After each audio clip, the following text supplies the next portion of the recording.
কিসে পড়ছো? এই তো অনার্স সেকেন্ড ইয়ারে পড়তেছি।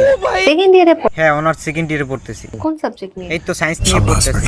আরে বাবা, কিন্তু কলেজে তেমন একটা যাওয়া হয় না। কোন সাবজেক্ট নিয়ে পড়ছো? সায়েন্সের স্পেসিফিক কোন সাবজেক্ট নিয়ে? এক্সপেক্টেড সাবজেক্ট হচ্ছে সায়েন্স নিয়ে পড়তেছি।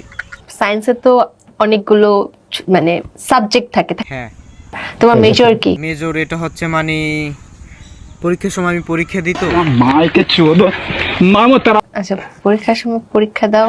আমি বলি আমি জাস্ট কলেজে যাই, পরীক্ষার সময় পরীক্ষা দিই, বাকি সময় আপনার বিজনেস কন্টেন্ট এগুলো নিয়ে ব্যস্ত থাকি। তো তেমনটা কলেজে যাওয়া হয় না। তোমার সাবজেক্ট কয়টা আছে বলো? কয়টা পরীক্ষা দিতে হয় বলো? পরীক্ষা বাই বাই টাটা। এই 10টা পরীক্ষা। 10টা, তার মানে 10টা সাবজেক্ট। নামগুলো জানো 10টার? আসলে ওই রকমের ঠিক আছে। আসলে আমি ওই রকমের কলেজে যাওয়া হয় না। আমার পরীক্ষার সময় শুধু আমি পরীক্ষা দিয়ে আসি, বাকি সময় আমার আর যাওয়া হয় না।